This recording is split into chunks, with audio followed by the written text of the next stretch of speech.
All right, today we are diving headfirst into a high-stakes investigation. We're going to put on our detective hats because we're about to uncover some truths hidden deep inside medical data. So let's get right to it. This is it. This is the big question behind pretty much every clinical trial. And it's our central mystery for today.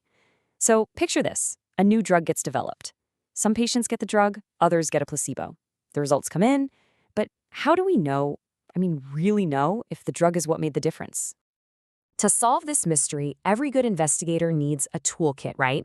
Well, today our toolkit is coming straight from the world of biostatistics, and we're going to learn exactly how to use these tools to crack the case and deliver a confident verdict. Okay, so every investigation starts with evidence, with clues. In our world, the clues are data. But here's the thing, not all data is created equal. Understanding the two main types is, without a doubt, the most crucial first step. So here they are, our two main types of clues. On one side, you've got parametric data. This stuff follows a pretty predictable pattern. Then on the other side, you have non-parametric data, which is kind of the wild card. It doesn't really follow a nice, neat shape. Let's dig in a little deeper. Parametric data is like a super reliable witness. It almost always follows this beautiful, symmetrical bell curve shape, which you'll hear statisticians call a normal distribution. What that means is most of the values are clustered right around the average, and then they get less and less common as you go to the extremes. Think about the heights of thousands of people. Most folks are going to be around the average height, right? That's parametric data in a nutshell. Now, non-parametric data is, well, it's a bit more unpredictable. It just doesn't fit into that perfect bell curve. This could be data that you can rank, like patient satisfaction on a scale of 1 to 5. Or maybe it's something like income data, where a few super high earners can pull the average way, way up. It's what we call distribution-free, and we need a totally different set of tools to handle it properly. So, we've got our clues. But here's the catch. We can't test every single person on the planet. It's just not possible. So we have to use the data from our small sample to make an educated guess about everyone. And for that, we need our first tool from the toolkit. And that tool is the confidence interval. I want you to think of this as our investigative magnifying glass. It takes the result we got from our small sample group and gives us a probable range for the true result in the entire population. It's basically our best guess with a little buffer for uncertainty built right in. Whoa, okay. I know this might look a little intense, but don't worry. We're not about to get bogged down in the math here.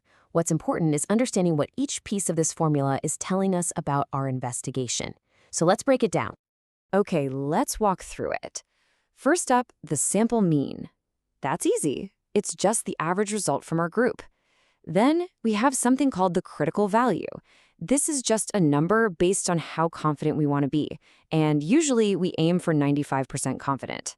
Next is the standard error, which is a way to measure how much our sample might vary from the real population. We mix those last two together to create our margin of error, our wiggle room, and then we just add and subtract that margin from our sample mean, and boom, that's our confidence interval. Okay, so we've made our estimate with the confidence interval, but now it's time for the verdict. We have to decide if the effect we saw is a real, genuine breakthrough or if it was just a fluke, a random coincidence. And this is where our second major tool comes into play. So, if we look at our pretend study here, the results seem pretty clear. The bar for the new drug is definitely higher than the bar for the placebo. It looks like the patients who took the drug had a better outcome. But, in the court of science, looks like just isn't good enough. And there it is. That's the million-dollar question. How do we know for sure that this difference isn't just because of random chance? What if, just by pure luck, we happen to put slightly healthier people in the drug group to begin with? We need a way to measure the probability of being fooled. And that's where the p-value comes in. This is one of the most famous and sometimes infamous tools in all of statistics. The key thing to get is this. The p-value tells you the probability of seeing results as strong as yours, assuming the drug did absolutely nothing. So a low p-value means it's super unlikely you'd get these results just by random chance. So how do we get one of these? Well, first, we have to start by assuming our drug is useless. It sounds weird, but that's the rule. It's called the null hypothesis. Then we collect our data from both groups. After that, we run the data through a specific statistical test to get a number called a test statistic. And finally, that test statistic spits out our p-value.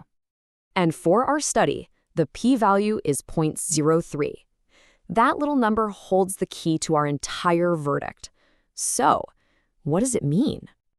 Well, the standard cutoff in most scientific fields is 0.05.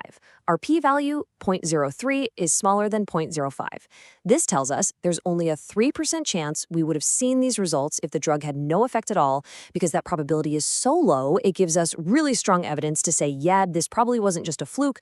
We get to declare the finding statistically significant.